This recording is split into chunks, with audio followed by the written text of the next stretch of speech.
Hear ye, gather round for another edition of Young Kings Wrestling, featuring the Phillip Banks Memorial Summer Soundboard. Young Kings Wrestling is powered by W Energy. W is designed to give you focus without any of the downsides of sugar, fillers, artificial dyes, or hidden ingredients. With unique custom flavors, W sets itself apart from the rest. Listeners of Young Kings Wrestling receive 10% off with the code YK Wrestling. Experience the clean energy of W. Welcome to the Nuckify Buckingham Palace. As always, I am the thespian TC Fontaine, aka TCF Baby. Please say the baby. Joined by King Reek, House of Havoc, first of his name. We here. I was holding it down, bro. I see my screen go blank. I was like, hey, let me drag this out a little bit. Had to scramble. We good. Good. I had you, bro. I had you, bro. It's all clutch. Good, man. That's clutch. Look, that's what the team got to do, man. Team, you got to lift your teammates up when things ain't falling their way, man. Facts. That's how we do it around here. Hey, y'all, make sure you subscribe to us on YouTube at YK Wrestling, platforms and merchandise for Young Kings Wrestling available at YKWrestling.com. You can also get you some W over there, too. Make sure you get that W. You know what I'm saying? You know, school starting up. I think that the youngins have started school already all around the nation. Mm-hmm. And then, you know, college, I believe, starting up this week. Like most colleges starting up this week. Oh, yeah, so, Pete. Hey, y'all college students need to get on that W, man. So when y'all get y'all financial aid returns, if y'all ain't got them yet, go ahead, hop on that W so you can get that focus and energy needed for them 8 a.m.s. And 8 a.m.s is no joke. Listen, man. I seen because my post office is right by a college. So I was driving, I was finishing up for the day, passing through. And everybody had came back on this day. And I'm looking through, I see all these, because all the houses is next to each other.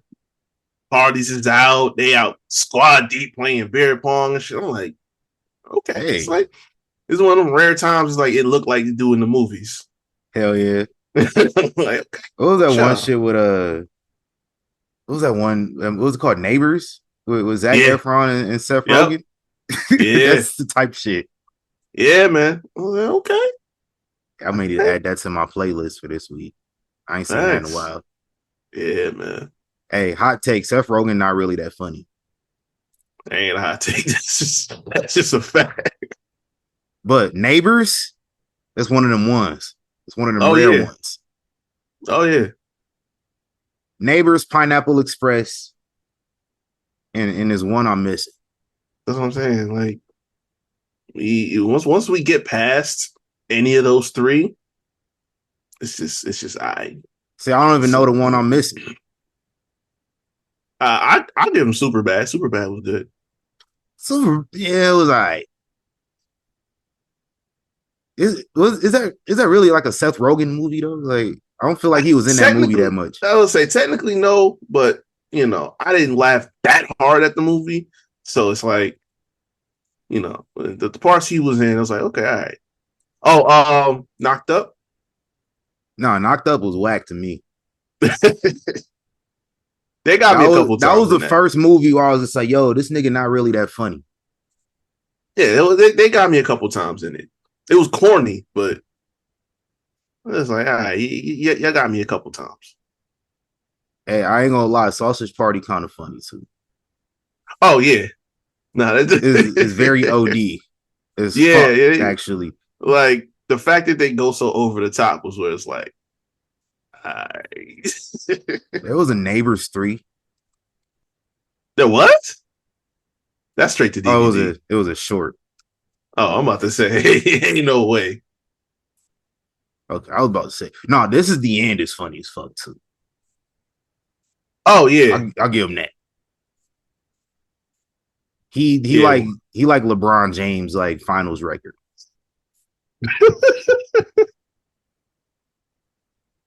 Hey, listen. Which we got to have a serious conversation. We don't need to have. We know, but y'all need to have a serious conversation. The chick ain't funny. She never was. Who? Amy Schumer. Oh God, no, bruh. No, Of course not. Like, of course not. Because you just mentioned Braun. He was the funniest part of that movie, honestly. Yeah, him and Cena. Yeah, like Got a little something honestly, on John Cena on the show today too. yeah, facts. Honestly, I give a little love to Bill Hader for that too. Like everybody in the movie. Oh yeah, was Bill funny Hader was jokes too. Yeah, But like, I feel like I talked about this a few weeks ago. That's another one of them Judd Apatow movies that's just like drags like a motherfucker. oh, intensely. Yeah. Like, So like after like an hour, I was watching Trainwreck. I was like, nigga, is another 90 minutes left in this movie? right. I was where like, are we going?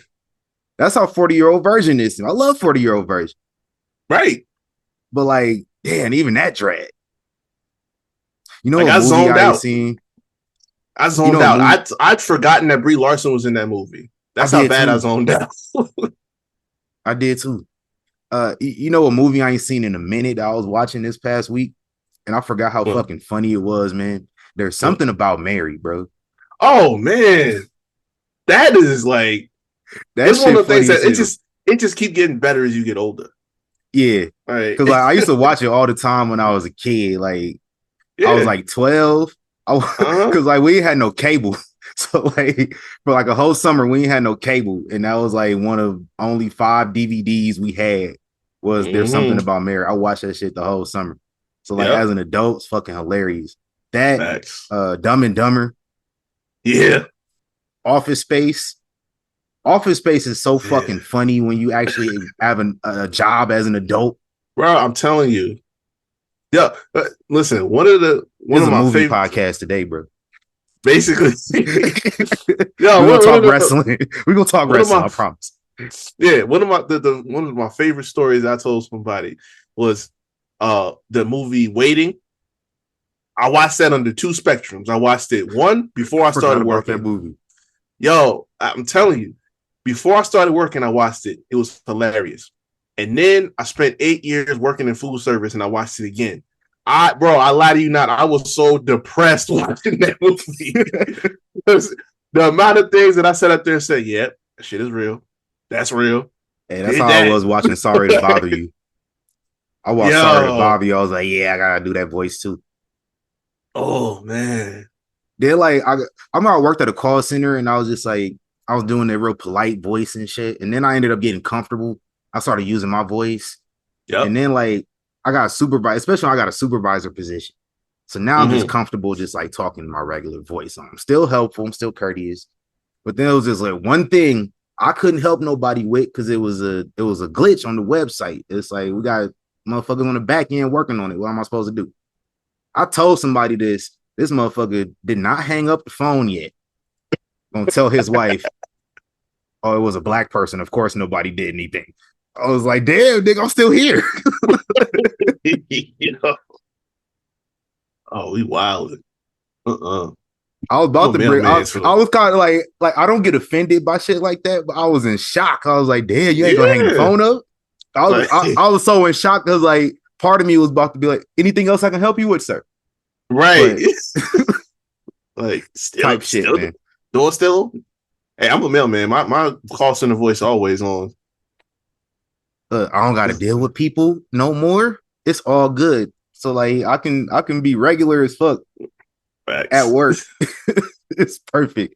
Hey man, all right. Let's get to what we do on here. No, one more quick shout out. I wanted to do shout outs to college football. Actually, no, I ain't did no shout outs yet. There, that's how far we got into the episode. We ain't did no shout outs yet. Shout out to college football being back. So like we on week 0. So week one start, all the games gonna start for real, for real. We only had like 4 or 5 this week. FSU did all that crying all Ooh. off season Dog. and went That's so over to sad. Ireland and laid an egg like a motherfucker. Y'all must have been drunk like all the commentators on ESPN was. Oh, I swear. The Hey, libations was hitting, man. It was. It had Joe Tessitore and them drinking a beer while they calling the game. Joe, Sheamus, Pat. Yeah, Sheamus was on there. Pat was lit. I'm about to say, they was cooked. And listen, I'll be forgetting Sheamus like real football, not that other football, but the real football. Yeah. Sheamus is like a football fan for real. Like, so he a Titans fan. But this man went, he a Titans fan. But this man went on ESPN and picked, I don't know if it was just because he Irish or what, but he picked Notre Dame to win the Natty. Oh my God. I was like, oh, you big drunk. Yeah. He big drunk. He was doing that for some hometown love. Facts. Yeah, they was over there in his hometown and everything. Where you from? Belfast? Yeah, there we go, Belfast. Yeah, I think that's where they was at. Nah. Yeah. Well, no, I think they were in Dublin. Hold on. It's Googleable. Yeah, I think they was. I think that's where the game was at. Yeah, they was in Dublin. They was going crazy. Shout out to Sheamus though. And shout out to FSU. Y'all not the first dominant team in the 90s with the championship history who embarrassed themselves in Ireland this decade. Go Big Red. We did that shit too a couple years ago. It's all good. You just join the team, man. And then shout out to some afternoon wrestling. I love it. All in AEW. Let's talk about that, man. That just wrapped up shortly a while ago. We got 50,000 in Wembley. Imagine going to a show and it's 50,000 Codaholic and What Culture hosting the crowd. What would you gonna do? Would you leave? Oh man, yeah, I might have to exit stage right real quick. Yeah, big facts. Not too much on Codaholic though. They did have me and Malik in a video back in the day. Oh, okay. Yeah. I'll go find and clip it up for y'all if y'all want to see it. Yeah. If y'all really want to see it, I'm not gonna go through the trouble of looking for it and then y'all don't care. So right. By y'all, I mean like our crew. If it interests y'all that much, facts. We can do that. But let's talk about the show here, man. We started off with a trios ladder match. That's 12 niggas, right? Unnecessary. Yeah. 4-way trios ladder match. 12 niggas. That's the Pac and the BBC, the BCC, the patriarchy, Bang Bang Gang, and House of Black. All of that sounds like got pause. Yeah, I was about to say that. PBC, the Bang Bang Gang, and House of Black. That all sound like a channel on the hub, for real. They really do. But Pac in the BBC, the BCC. Pardon me. Yeah, they win it all. They won the trios title. Looked like niggas was using real tables in this match. I said that as soon as I turned the stream on. I'm like, them tables do not look like they gimmicked at all. And then Christian hit that I think they had that spear and hit his head right on the edge of that joint. I'm like, Nick, you had neck issues too, didn't you? Yeah, he had concussions. That's even more into what we doing right here. But yeah, it was still solid. I low key wanted Shayna Wayne to take a bump off the ladder. Yeah. When I seen she was climbing the ladder and then I seen the guns came in, I was like, oh, I'll push her ass off that motherfucker. No, it didn't happen. Unfortunately. I said if it happened, I was gonna buy tickets to AEW's next show. I did it. It was like I'm pretty sure they're gonna have a show in a couple months because the Jags play out here in December. So figure, motherfucker might want to book a whole little thing around it, but might as well. Hey, look, the spot didn't happen. I won't be going to it. Y'all would have had to compromise and do what I asked for. It's all good. Yeah, but Pac goes up there, climbs the ladder. You already knew he was going. He over here at the crib, bro. Yeah, exactly. That's Pac Hogan. No, brother, it doesn't work for me right now. You know what I mean? Oh boy. So is Pac in the Blackpool Combat Club now? They finally got somebody British back in that motherfucker. I guess. I don't know. Honestly, that whole thing been losing steam since Regal left. That was the only reason I even paid attention to it. Now I don't know what's up. Stop being fired once they brought Wheeler Yuta around. That you too. Want to be truly honest. He don't fit. Nah, he don't got no swag. I don't care what. Yes, I don't care what y'all say. He don't go with the vibe. He don't. Like I see this. Listen, he not believable to me that he could whoop somebody ass. No, like, especially the way I mean, Bryan Danielson. I seen him whoop nigga ass before. Cesaro, nigga was hanging with Sheamus. He whooped niggas ass. Oh yeah. Like John Moxley, I don't believe him neither. But like at least like I believe him enough to crash out over it to where okay. I don't so much think he'll win, but I know he'll square up and throw him. Like, yeah. If I need somebody to like be a part of the crew to scrap, I know he'll be down to do it. So I'll give you a pass for that. But Wheeler Yuta, man, get that shit off the road, bro. Nah. Come on, dog. Next match we got for the Women's World Championship.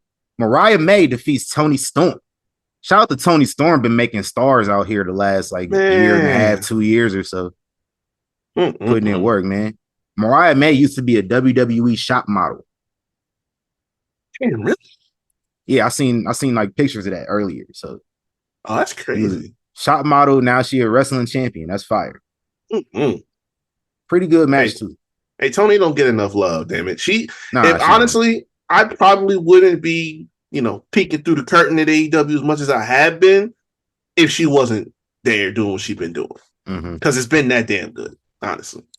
Yeah, she's been doing good work. Good character work too.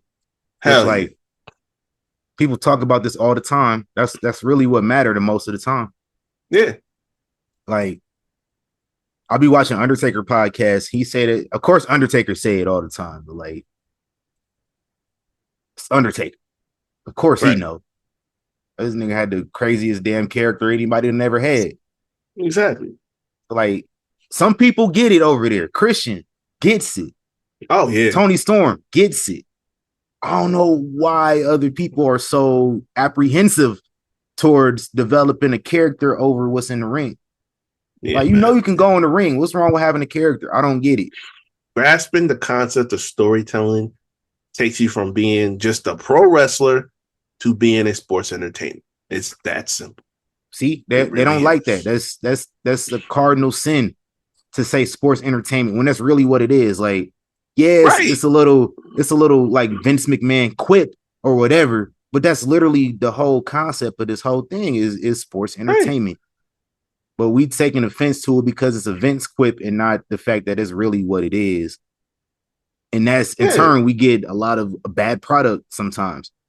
Right. So shout out to the people who give good product because they understand. Like it's okay. It's not a slur to say sports entertainment, especially when you're on the a national stage or in this case international. Like if you're on the indies, okay, yeah, you're a pro wrestler. You're not a sports entertainer yet by technicality, but you on TV There's a lot of every good single sports entertainers in the indies too. Yeah, so it's like you on TV every single week. You fly overseas and stuff like that. You're a sports entertainer. That's just the reality of it. Like we keep on acting like it's what I'm saying, floor is lava when people say that outside of WWE. It's the way it goes, bro. The way y'all act one over of those PLEs is crazy too. Like, I don't get it. Like, why do that shit offend y'all so fucking much? Why is a wrestler coming from the indies or coming from AEW and starting in NXT, why does that offend y'all so much? Y'all get offended at the weirdest shit, bro. I see y'all getting mad at the idea of Ricky Starks possibly starting in NXT if he were to leave and go to WWE. That's the smartest thing to do. It's like outside of wrestling, go look at everybody else that go to NXT. They get bitches. Without they getting bitches. They get to go on the beach. They don't gotta travel. They get a stipend and probably get all their housing and shit paid for, and they get to learn from some of the greatest people that ever worked in a wrestling ring. Exactly. Up close and personal every single day. Like, nah, don't throw me on the damn road. Like, let me ease myself. Like, listen, you just started a new job, right? Mm-hmm. Your current job now is similar to your last job. Yeah. But like still, you weren't about to be like, no, just throw me in the fire. I got this. Because the other job, they got different processes and different guidelines on how they run shit. Exactly. Y'all show me more and more everyday wrestling fans. Y'all never worked a real job before. Indeed. Like, that's real facts. Like, I keep using the term structure for a reason, and WWE has that in spades more than any other company out there. It's just the facts. And you got to think about this too. NXT and at their core, their foundation, their fan base has always been the ones that had their eyes out to other talent. So when they really started blowing up and stuff like that, when they were still on the network, you had your Sami Zayns, the Kevin Owens, the Finn Balor's, the Shinsuke's and stuff like that. People knew about them. So when they showed up, the NXT crowd was on it. You know what I'm saying? Keith Lee and everybody like that, they were on it.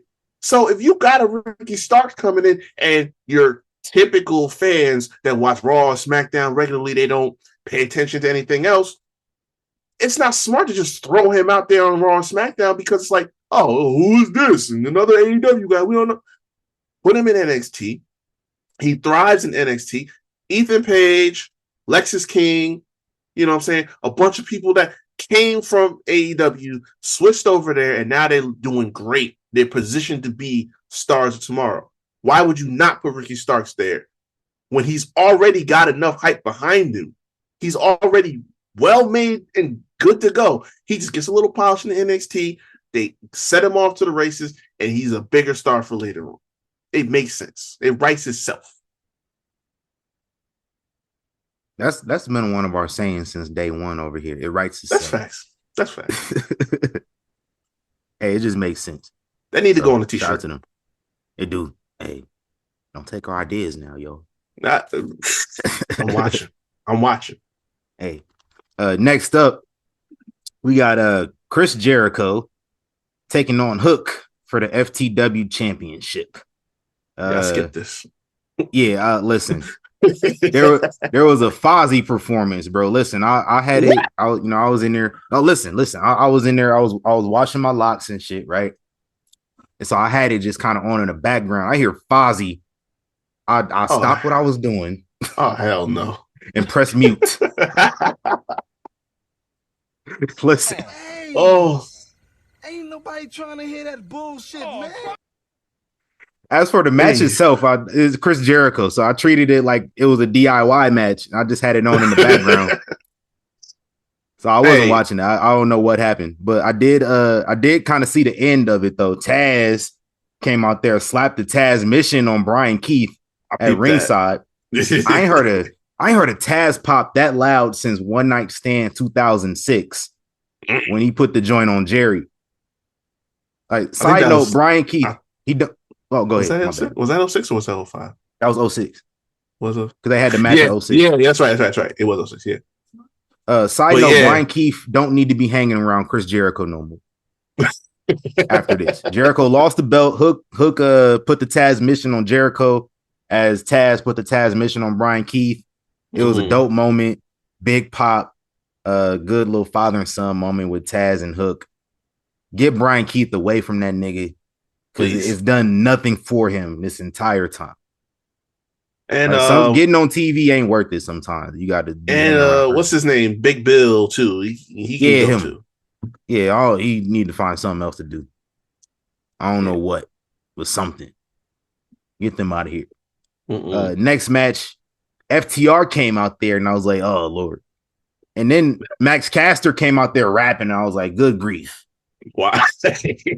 And then I seen the Young Bucks come out there. I legit turned off my stream for 30 minutes.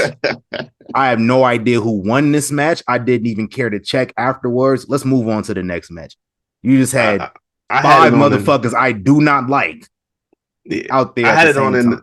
I had it in the background. And, Anthony Bones is cool though. He cool. Yeah, yeah. But I had it on in the background. This is the one I muted. Uh, realistically, if I had paid attention, it probably would have been dope. But the Bucks won, so then I was just like, yeah, I'm glad I didn't pay attention. Okay, apparently the Bucks won and retained the titles. Yeah. Okay. Trash. Listen. No, brother, doesn't work for me right now. I wonder what that Type guy's shit. doing. Getting movies canceled. I wonder why. Next up, we got the Casino Gauntlet to determine the number one contender for the AEW World Title. Orange Cassidy, Kaz Okada, Nigel McGuinness. Yes, Nigel McGuinness. That was fire. Who the fuck cleared Nigel to wrestle? I don't know. And I could have sworn he said the only time he wrestling is if he wrestles Brian. And hint, wink, spoiler alert. He might have been on to something. Hey, you might have to add him to the hater list too. Oh yeah. He said, "Man, I'm coming out of retirement just in case you win the belts, so I can ruin your moment." That real hate. Kyle O'Reilly, Zack Sabre Jr., Roderick Strong, Mark Briscoe. Listen, when Mark Briscoe came out there and they flashed Jay Briscoe's name on the Tron because they still got all his shit on there, bro, I started tweaking. I was like, "What? That's insane." I was like, "No, what the fuck?" And then I see Mark Briscoe. I was like, "Oh shit!" Like, yeah, man. Yeah, creep the fuck out of me. I ain't gonna lie. Yeah. We got Hangman Page in this match. We got an appearance from JEFF, JARRETT. Ain't he great? I pop for Jeff Jarrett. I say, yo, this is my pick. I started to cut it off when that happened, but I remembered that this is probably where he was going to show up, and sure enough, he did. So I said, okay, I'm stay of execution, just because I'm expecting it. And the he talking about is Christian Cage. Nah, he's talking about Ricochet. Ricochet. That was surprising. No, it was not surprising. Nah, we knew he was showing up. Yeah. But then Christian Cage came out there, and of course, Christian Cage was just in the ladder match earlier in the night. So he's coming out there limping, selling his injuries. He got this long ass ramp. The whole time I'm like, because they did an aerial view of the ramp when Christian came out. And I was like, man, Christian old ass just worked the ladder match. He got to walk down this long ass ramp. Hey, he looked like he was in a little bit of pain for real. Like, oh yeah, I know he was. I don't think he was selling. I think he was legit. Like, god damn, this ramp long as shit. He was walking slow and everything. Yeah, but we get Christian came out there, and then our final entrant was Luchasaurus, not Killswitch, but Luchasaurus. To Christian's chagrin, he was like, "Hold on, what the fuck you mean, Luchasaurus, nigga? That's not your name." But Luchasaurus / Killswitch, he did a little switcheroo, had niggas thinking he was about to turn on his father, but he didn't. Ended up who he put down? Kyle O'Reilly, I think it was, with a choke slam. Christian got the dub. So Christian is going to be taking on Bryan Danielson at some point. Oh, sorry, spoiler alert. Taking on somebody, possibly Bryan Danielson, whoever's the AEW champion. It makes sense at this point. I would just go ahead and pull the trigger, because me too. We know the inevitable that's coming this year. So this year's almost over. You might as well just go ahead on and make it happen. Christian be killing with this new gimmick.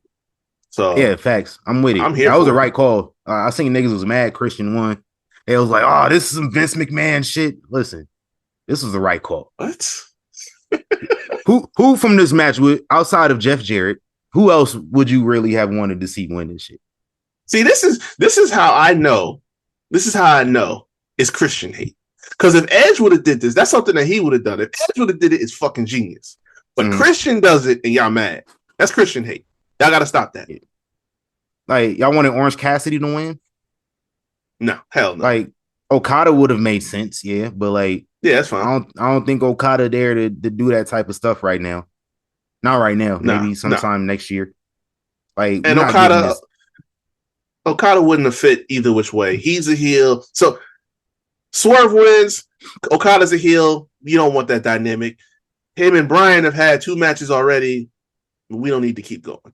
Yeah, you don't want to burn that, right now, like, again, so soon. Like, We're not giving it to Zack Sabre Jr. off the rip. Like, but him and Bryan would have went crazy.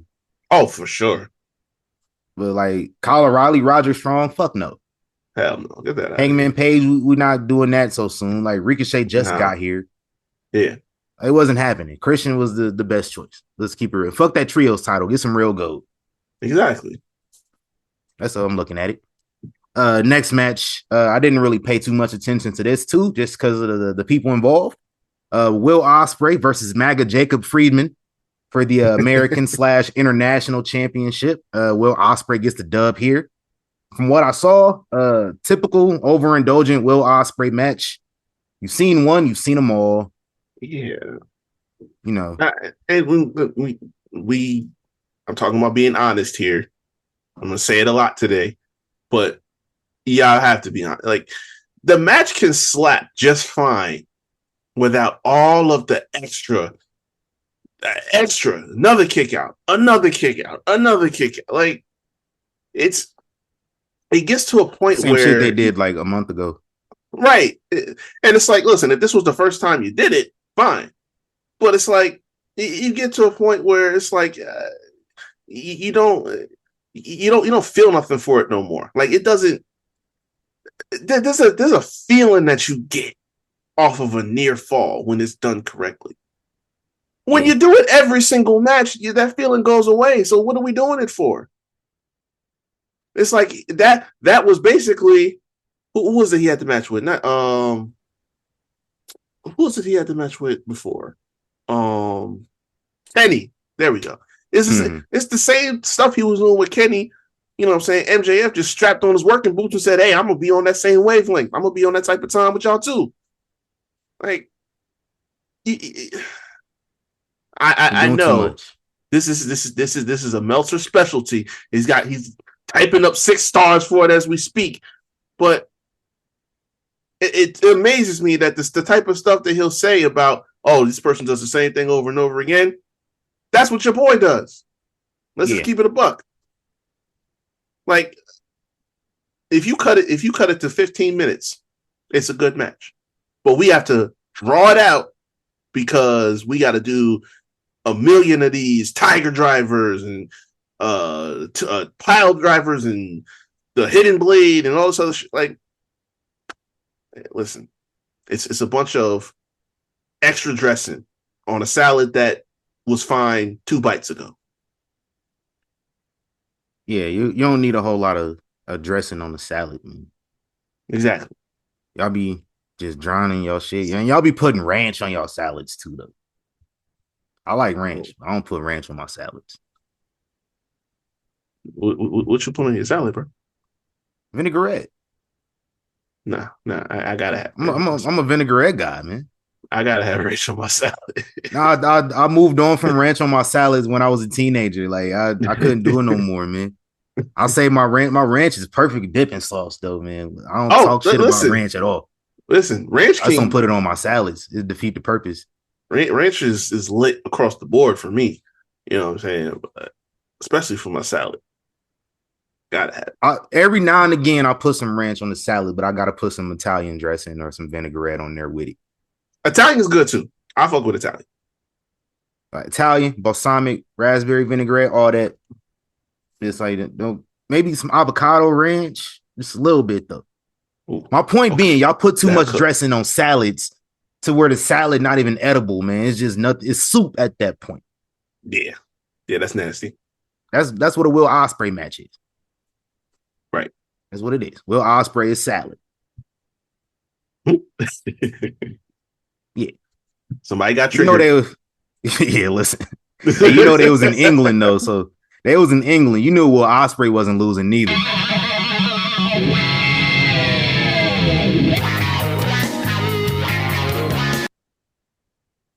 Type shit. Yeah, you know what time it is. Next up for the women's excuse me, not the women's championship, the TBS women's championship. Mercedes Moné defeated Britt Baker, Dr. Britt Baker, DMD. And I'm gonna just keep it real with you. We're not doing no grades, but if I was doing a grade, it's probably be like a D. Wasn't a good match at all. Survival Somebody of the got middest. exposed. Yeah, somebody got exposed. I don't know who. Somebody. I'll watch it back and determine who. But what'd you have to say about Mercedes early on, though, Reek? Yeah. It was part of the rumors, but bit of it in here. So she had mentioned that before going to All In last year, she was trying to come back to WWE for Mania 39. Because she went to a Rams game in SoFi, she realized, oh, this is where Mania is going to be, the new stadium. I got to be here for Mania. And that was before she talked to Tony Khan. She got invited to All In and she came out. But realistically, and she talked about the difference between AEW's night and day, and she feels a level of respect and she feels seen in a way she wasn't in WWE and all that shit. Here's the thing. We put this hype train on Mercedes from the time she left WWE all the way on through Japan and now to AEW. Is it fair to ask the question that, again, I'm going to use that word, the structure and the presentation of WWE was hiding the albeit not major, but the flaws or the rough edges of a Mercedes? I think it's fair. That was kind of evident, like when she went to New Japan. Yeah, it's like even there, it was just like, yo, what are you doing? Like people, a lot of people were making the argument when the whole thing happened with her and Naomi. They was like, oh, y'all holding her down, y'all doing this, that you're doing that. Now she's free. Is it not fair for y'all to just sit up here and say that maybe, just maybe, they were masking a lot of what the mid that was underneath the surface, and now the mid has come out in full force in front of the world, unfortunately? Like, I think it's high time we start appreciating that. And this was more disappointing to me. This match was more disappointing to me because another person who I think at this point is parallel to Mercedes is Britt. Because Britt was the golden girl in AEW. Yeah. Like, we completely overshadowed and forgot about the likes of Nyla Rose and Hikaru Shida because Britt Baker was the first major women's signing. Mm-hmm. And all of that hype went behind her in AEW. And it's like, for a while, it was working. When she had Reba with her and all this other stuff. And, there was a what niche. the fuck happened to her? I don't know. I really don't. But there was a niche there that was working for so long. And it's like somewhere in between the time of where she went away for a while and coming back, it's like, it's just not hitting anymore. And them coming together, ideally on paper, is supposed to be like fireworks. It's supposed to be dream match territory. But now we get here. I wasn't invested to begin with. It's like when she showed up, it's like, okay, yeah, Britt's back. That's cool. I'm not really hype about seeing her face Mercedes. And then the promos didn't do any better. I think the promos, if anything, helped amplify the fact that there was some mid under the surface that's out here now. So now we get to the match, and it's like a lot of the same stuff I was saying about Mercedes' match with Stephanie Vaquer is happening here. It's like I don't see what I used to see, and it's disappointing, highly disappointing. Like when she won, I'm like, thankfully that's over. Can we move on? And I shouldn't be saying that about either of the two of them, honestly. Yeah, I agree. My stock, I bought Mercedes / Sasha Banks stock back in 2014. Yeah, me too. I was just like, look, this is a black woman. Yeah. In NXT, I don't see no other black women in NXT right now. I barely see any black people in general in NXT at that time, right? Yeah.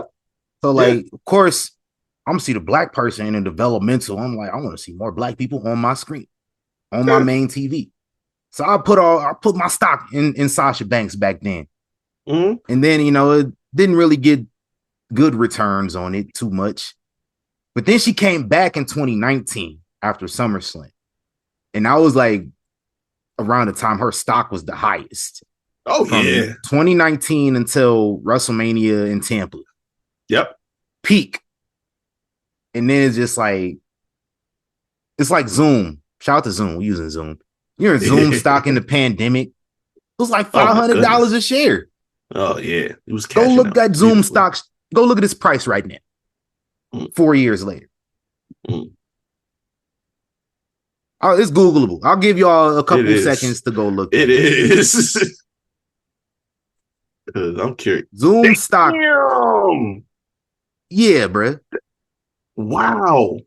Its peak was $492. October 2020. How did that fall back? Damn, bro. People didn't need to use Zoom no more. That's what happened.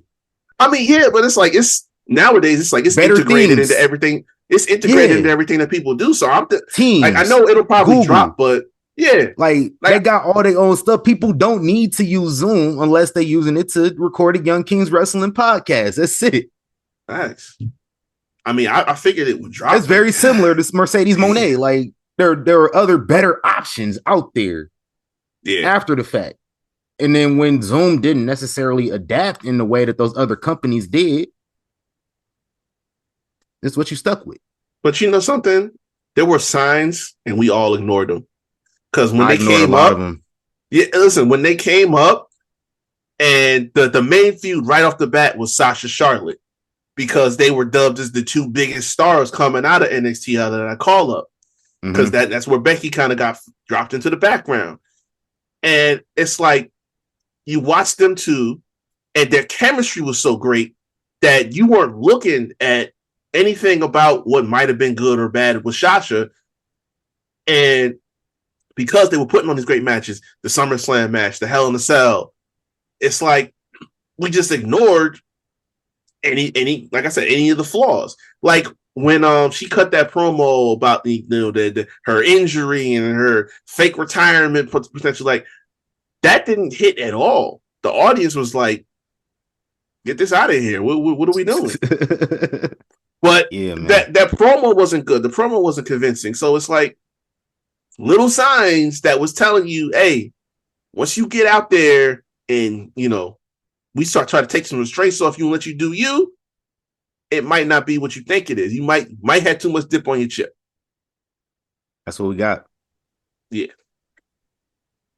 Mercedes Moné Zoom stop. And Will Ospreay is salad. That's what we doing. We got sound bites for y'all today. Yeah, facts. We spent a lot of time talking about this, but we ain't even got into the nitty gritty of what we usually do. Let's move on. Let's move on real quick. Two more matches we had for the TNT title. Jack Perry put this title on the line versus Darby Allin in a coffin match. I seen Darby Allin come out there. I turned it off. I don't rock with Darby either. But I turned it back on. I did turn it back on. I saw a bunch of glass.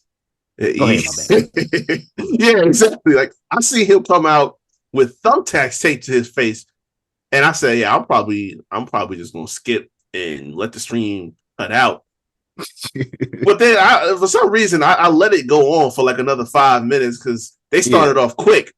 I'm like, okay, all right, maybe there's some. But then, like you said, I seen glass, and I'm like, I was like, "Oh, come on, this dog." shit. So I kind of tuned out after the glass. So I was like, yeah. But I did catch the finish. I seen motherfucker put Darby Allin in a body bag and shut the coffin. Before he shut the coffin, he spit on the body bag. That was that's big crazy. ass loogie. That's kind of crazy. I ain't mad at it. That's the real negativity that I like. But afterwards, we got the Young Bucks came out there, and I was like, "Oh, good grief!" I avoided successfully seeing these niggas earlier in the show. Here they are again, right? Mm-hmm. And they came out there, and they had like some liquid. It was supposed to be gasoline. That shit looked like collard green juice. Yeah, right. some, Like, some murky ass what water. kind of what is this? Like gasoline's like kind of a little clear, just a little dingy, a little bit, like a little yellowish tint. Right. Like, what is this? This should definitely look like green juice, my nigga. Mm-hmm. But before they can do anything, the lights go out. And of course, it's Sting. Oh man. I was kind of hyped to see Sting coming back. You know, he ain't been gone that long, Right. 5 months. But I was hyped. It was cool. Shout out to Sting. Nigga got that retirement severance, got some hair plugs with it. What's up with that? Oh my good. You know how in Deadpool Wolverine where he's like telling the kids, oh, they gonna make him do this till he's 90. Yeah. Yeah, that's what they're gonna do with Sting. You know what I'm saying? As long as they'll cut a check, you'll put that face paint on, get that hair dye, you know what I'm saying? Was that dye or did he go to Turkey? Like, I don't know what was up with that. Like, I don't know. it was looking kind of bad, Steve. I gotta call There you was Steve this one. We'll come to Jesus moments. I gotta call you Steve. No, for real though. And there was a picture on his IG like 2 days ago or yesterday. And I guess it was the lighting. The lighting hit his face. That man looked like a cadaver. Like, oh no, old. Like, it was scary. let's take a look at this. What are you talking about? Now, I'm telling you, bro. He's talking. He's like speaking, and the light is like With him right and on Lex? his face. Yeah, there we go. The light is right on his face. old. He look right. It's crazy. Yeah, Lex in a wheelchair too. Damn, Yeah, man. it's all tough, man. Lex Luger in a wheelchair. I seen Kareem Abdul-Jabbar at the Dodgers game with a cane. Like, hell no. everybody getting old. Like, what's good? Man. Hours are getting scary out here. Yeah, man. Main event. Bryan Danielson Yes, sir. versus number 52. Oh, Lord have mercy. Another coon. For the AEW World Championship. We got a Who Kid and Bun B and some other nigga. I don't know who that was. I didn't see. So apparently niggas got to rely on 90s rap artists to look cool in modern day. Because they can't look cool no other type of way. What happened to Rick Ross? Like, he was around for a little bit too. That's what I'm saying. Like, I thought he was like in with the whole thing they was doing. Yeah. I would have loved to see Rick Ross in there in the ring, man, taking a bump. Hey, listen. They might have had my attention for a full week. Hey, man, we need Rick Ross back in AEW. Big black nigga. We need that. Yeah. We need that. Expeditious. Facts. This match, I definitely tuned out of this match a lot because I seen number 52. He hit a gritty.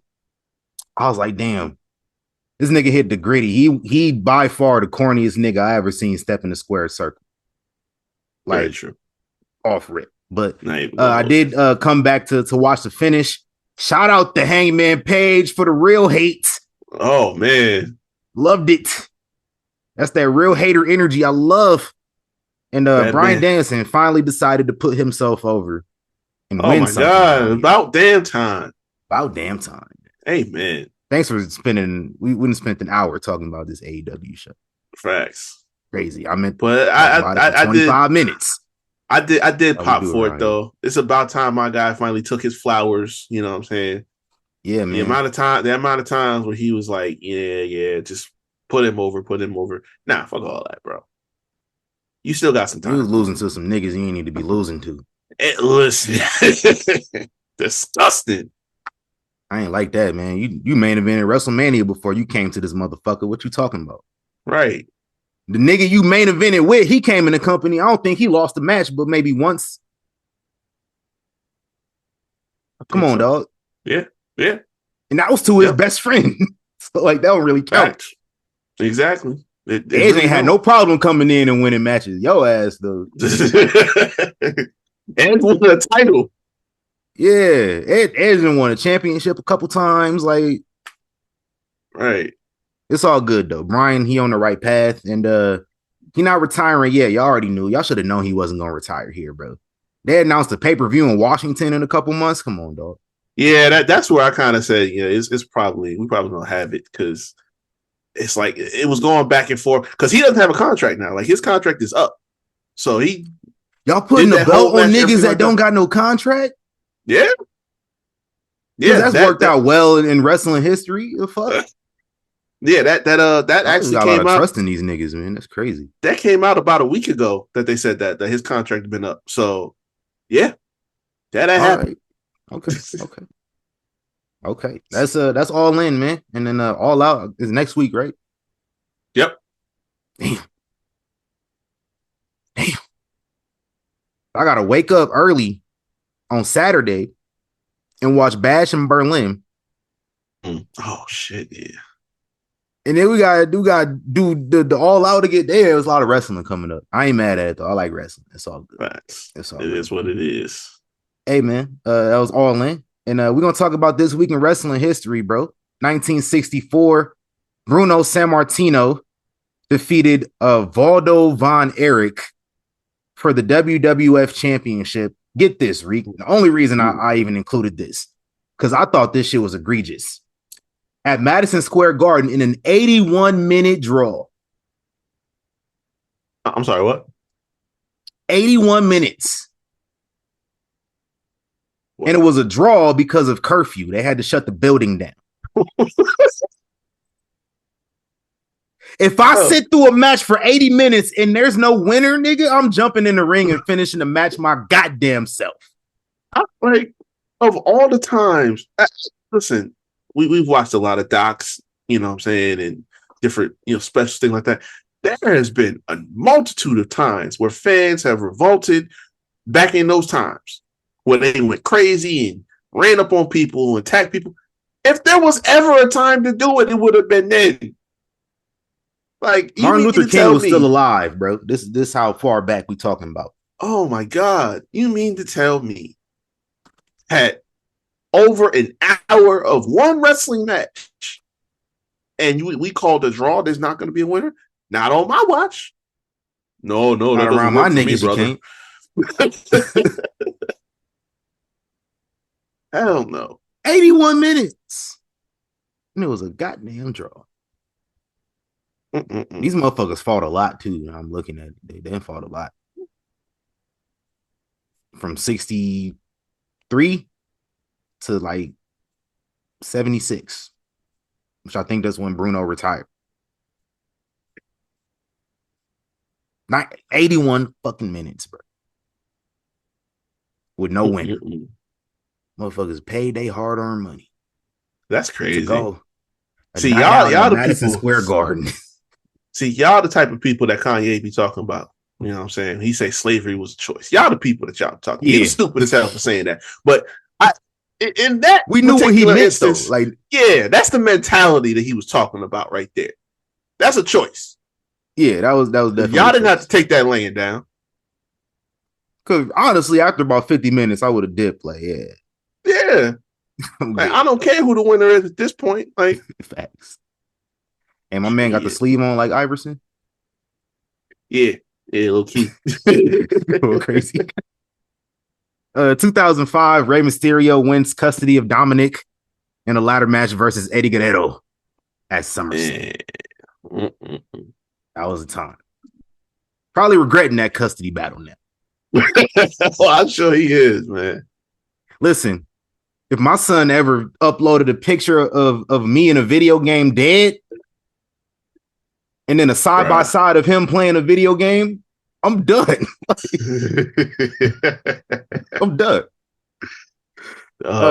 What other matches we have on SummerSlam? No, man. We had somebody beat Orlando Jordan for the U.S. title in like 30 seconds. I heard he tripped and fell. Yeah. Edge defeated Matt Hardy in like 5 minutes, just beat the shit out of him, and the ref stopped it. Such a stupid booking. Yeah. I think they ran out of time or something, which is crazy because the match before that was 25 seconds. Yeah. Wild. And then that was the first match of the night.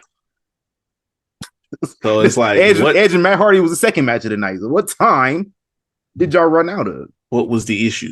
This is what I need to know. Y'all had to dedicate more time to these other matches. I get it. Hey, listen. Hey, that street fight made up for it because low key that like really got me into back watching full time. I think I know why some of these matches were shorter than they probably would have been any other time, though.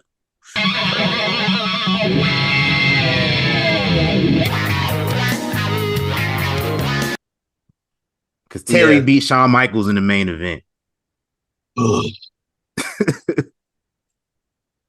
Hey, I'm gonna have to run that show back though. Shout out to Shawn for the petty though. Oh yeah, that was one of my favorite Shawn Michaels matches ever. I remember I watched that for the first time. Like, this nigga wilding, like, and I knew like it's one of the things you know exactly why a nigga wilding out at the time because it's like there's no other reason. You've never done this before. Yep. In your whole professional career. Oh yeah. You said, "Hey, look, we're gonna do that. I'm gonna do this. We're gonna overbrother it." He took that to the 10th degree, man. He said, "Oh, you ain't trying to have a rematch after this? All right, nigga. Bet. I'm gonna ruin your night." He said, "You want to take it to the basement? I'm taking it to hell." Facts. It was like Shawn was like, you know who you fucking with, nigga. I'm Shawn Michaels. Like, I do this. He said, "I got a reputation. You must not know." Like, don't let this God shit fool you now. I'm still Shawn fucking Michaels now, bro. Facts. Shout out to the GOAT, man.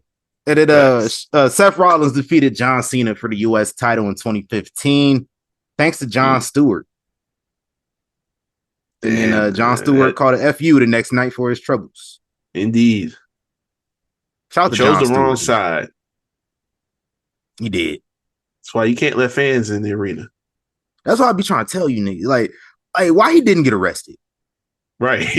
Like, directly interfering with a championship match. Between, like, your two biggest stars at the time. Like, two of your biggest stars at the time. If that's nothing else, it's a fine. A hefty fine. Something, worst case scenario. Like, something. And I would have had Comedy Central pay for it, too. Hell yeah. Like, yeah. Who Viacom CBS was the owner of Comedy Central at the time? I think so, yeah. Hey, I would have hit them niggas up like, hey man, hey, listen. John Cena, I would have sued the fuck out of Viacom CBS if I was John Cena. He's one of yours, right? Hey, yeah, right. Cut that check. You know how that goes. It's like they was trying to get on Aaron Rodgers and Pat McAfee. They was trying to sue Disney for that shit. Facts. That was crazy. Hey man. Happy birthday this past week to the Usos, turning 39. Lillian Garcia, Byron Saxton, World Heavyweight Champion Gunther, your boy. I don't think this is your boy, but Nathan Jones. What happened to that boy? Oh, God. I'm gonna check his IMDb in a little bit. We're gonna find out. Yeah. I know that's where I can find updates at. Right. Trent Seven, Eve Torres, Eric of the Viking Raiders, Tori. You remember Tori? Mm-hmm. From DX? Yeah. Happy birthday to Tori. Happy birthday to Duke the Dumpster Drosy. Shout out to him. Stevie Ray from the Harlem Heat. Paul Ellering, the Hall of Famer. Pac. Happy birthday to him. Finn Balor. Apollo Crews. SmackDown's #1 announcer, Funaki. Rocky Johnson would have turned. I don't know what Rocky Johnson would have turned. Let's Google it. Hold on. Shout out to Rocky Johnson. I want to say 80 something. 80. There we go. Yeah, shout out to him. Hey, Funaki wasn't an interviewer. He was not an announcer. I hated that so bad. Yeah, he an announcer now though. But yeah. I think he might have been an announcer at the time too. Was it? Japan. Like, he do the Japanese like commentary now. Like, maybe he was a Japanese announcer back in the day, and we obviously didn't hear it. Maybe. Possible. Yeah. Grand Metalik, happy birthday to him. Crash Holly would have turned 53. Happy birthday to Kylie Ray. And I don't know, should this be a happy birthday? Or should we just, wish him well in another year around the sun? Vince McMahon. This is a nasty nigga. Hey, I gotta say this. Why do we feel like every opportunity, y'all just have to throw a shot. Like, listen, not saying in any way that we need to say anything positive, but why are we talking about him at all? You know what I'm saying? Like, it just feels like everybody looking for an opportunity to say fuck Vince. And I agree, fuck Vince, but it's like nonstop. Why is Brett talking about how punching Vince McMahon was the best thing he ever did in his career? Who cares? Why are you reliving that glory day? Ronda, I'm gonna say this. I still have respect for this man. I hope we can still be cool after this. But Chris, you're starting to piss me off. You tripping, You're starting to piss me off. I gave you a pass after Terry. I gave you a pass after Meltzer. You gave Ronda Rousey yet another platform to just spew the same bitterness and hatred that she's been spewing for the last 6 months. Oh, I don't care what Vince thought about my matches. Him, Laurinaitis, and Pritchard can all suck a dick. Like, bro, you got your own platform for that. Don't do this here. Girl. So, yeah. So Chris, I again, still cool, but you're working my nerves now. You bring in the wrong kind of white people, the wrong kind of white people. And I can say that because we got an HWBIC around here. He's the right kind of white people. Yeah. Hey, Chris Van Vliet, I'm gonna say this once and one time only. I'm packing the edge. Guess what?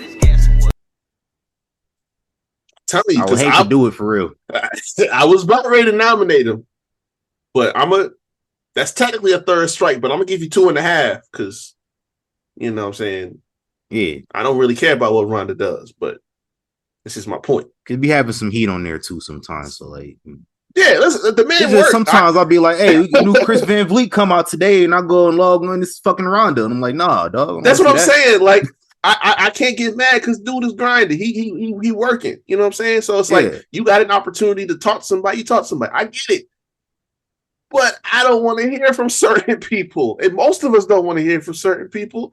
So it's like, why? For somebody that just didn't like wrestling and don't like wrestling fans, they sure is hovering around the space a lot. I swear it's always them specific people. That's like, oh, they're the worst people, and you hate them, and this, that, and the third. You would think that you would put it out of your mind, but again, like I said, it's at least 6 months, maybe more, running, where she finds a way to keep on being in news about saying how she hated Vince and how she hated this and hated the way this, and it was too much on her family for her to be working full time.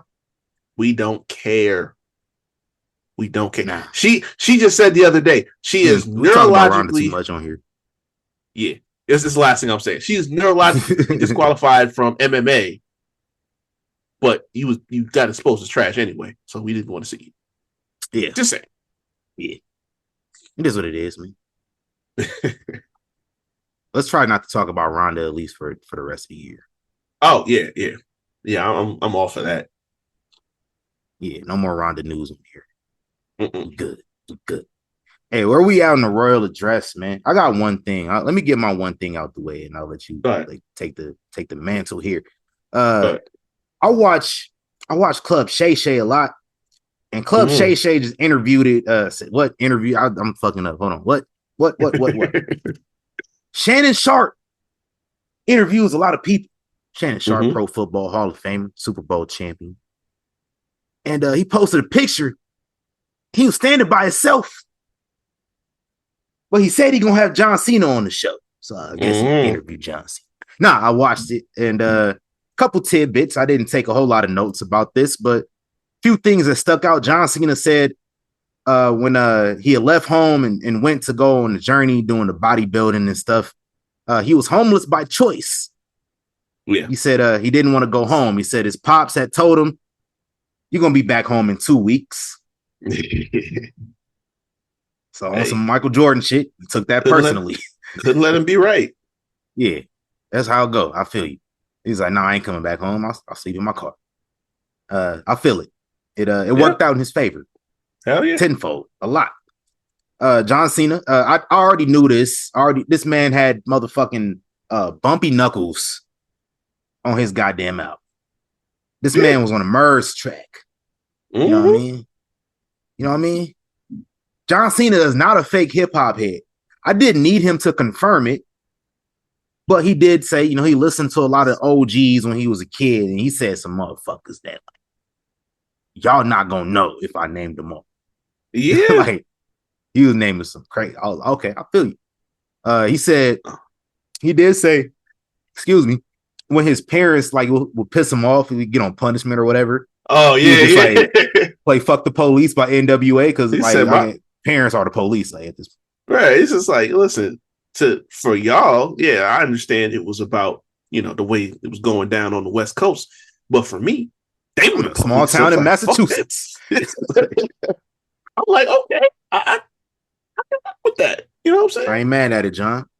He gave us Mount Rushmore of rappers. I don't necessarily agree with it, but it's his list. Jay-Z, Eminem, Nas, and Rakim. I feel it. Everybody should have Rakim on it. I don't care. I mean, yeah, that's one rule.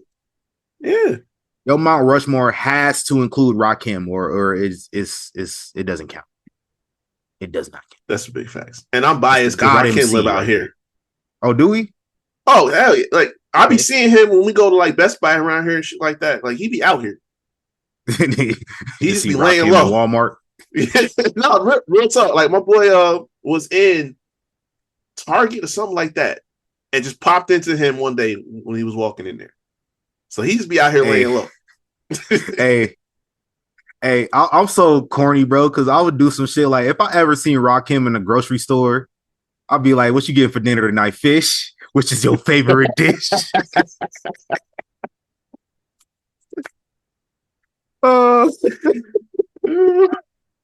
Y'all too young for that.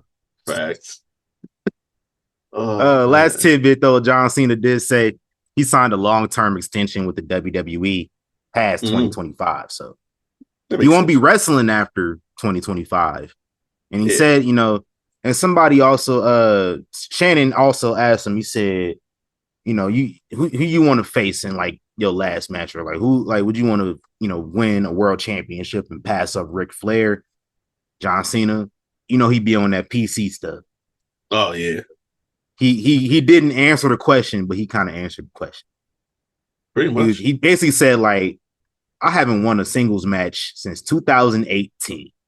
I don't deserve to face anybody for the world championship. You got to earn it. I feel you. Fuck all that humble shit, John. Like, call your shot. Fuck it. That's what I'm saying. Like, you got one more year. Be like, nigga, I want Gunther, nigga. I want Cody. We face Dwayne again. Like, we face Roman again. Like, you can say all them niggas. I don't care. Like, you got a shot, ball out. Yeah. You John Cena. What you got in the rumors, man? Yeah. So Mauro Ranallo. Yeah. Big homie used to call the action on SmackDown Live when they came back in 2016. SmackDown NXT, Premier Boxing Champions announcer. Yes, sir. So he did a lot of work with Showtime, now with Amazon. So pretty much you can hear him on Canelo's fight next month. Yeah. He's coming back to wrestling as a commentator. So Scott D'Amore Maple Leaf starting up, Maple Leaf Pro Wrestling, and he's gonna be calling action over there. So shout out to that. That's cool. Yeah. Survivor Series in Vancouver. We already hinted at this, and we see the writing on the wall. Solo and his new bloodline, likely going up against Roman and whoever he gets on the squad. It's really about who is going to be. But they already got it drawn up. It's going to be them two, probably in War Games. I'm just here to tell y'all right now, I better not see Sami Zayn anywhere near this. Bro, anywhere. Y'all listen. It's probably Go on. I'm pretty sure this is your next tidbit, so I'm gonna hold off what I gotta say. Yeah, I'm just no. I probably don't. Because my next thing was the Triple H thing.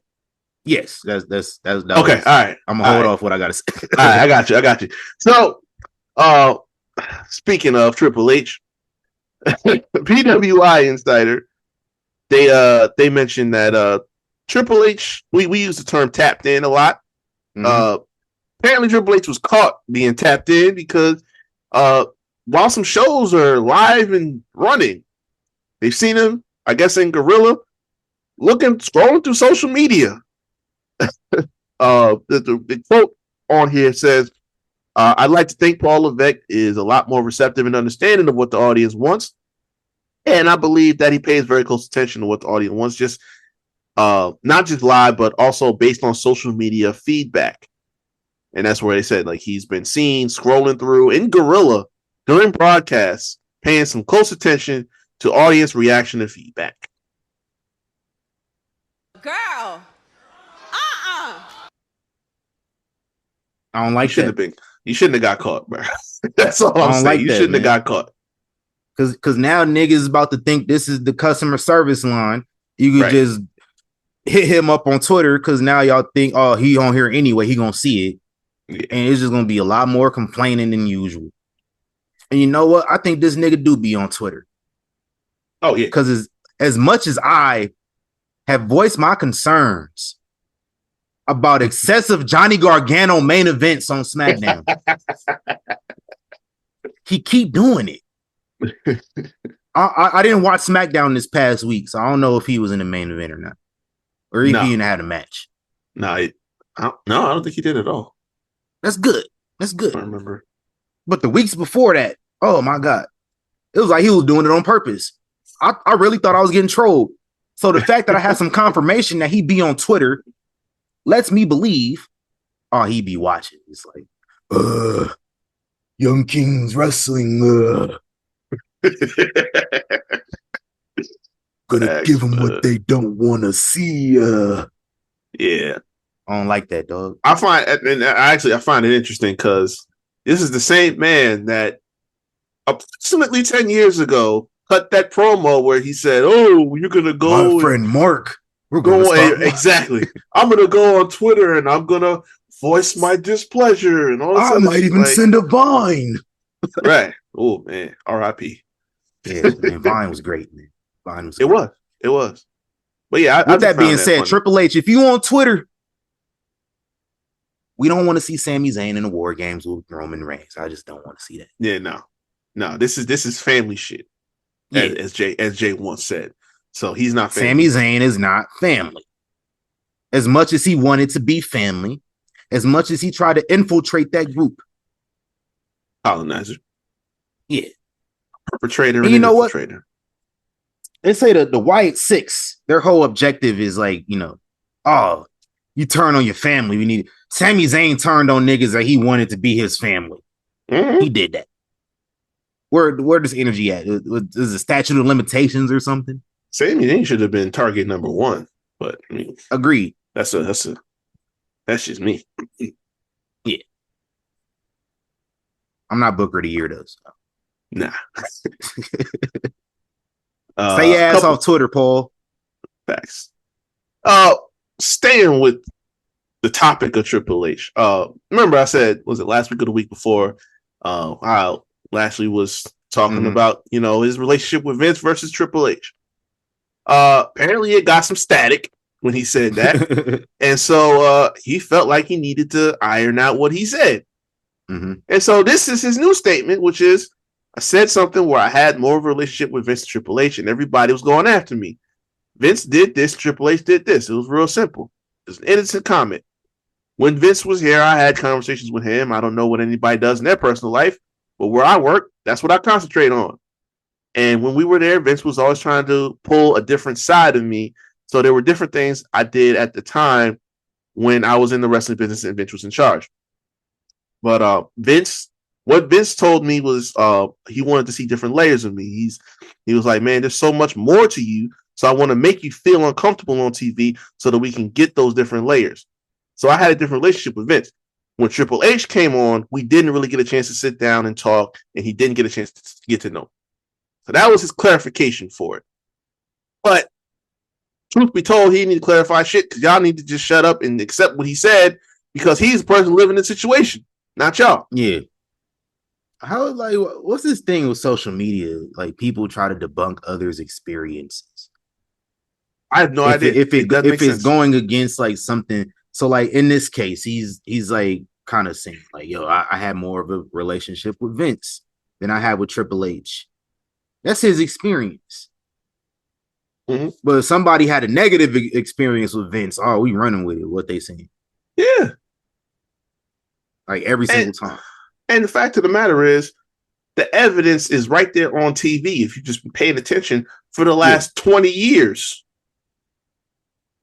there wasn't a time when Vince was in charge that Bobby Lashley didn't get booked positively and strongly. Except the it's only thing. Been again. Well, yeah. Except the sister thing. Outside of that, I'll try to scrape that out my mind. Oh no, he was Dolph Ziggler lackey for a few months too. I didn't really care about that. I mean, yeah, but it was a whole thing. But yeah, we only had about 2 years and some change of Triple H fully right in the pan with the book. And we see it went from middling to off TV completely to now he's gone. He's leaving. Yeah. So like it's plain and simple. You could feel the way you feel if you want to about it, but it's not like you can question the validity of what he's saying because it's right there on display. Anywho, Charlotte's expected to be back in about November. That's what they have planned for her to come back.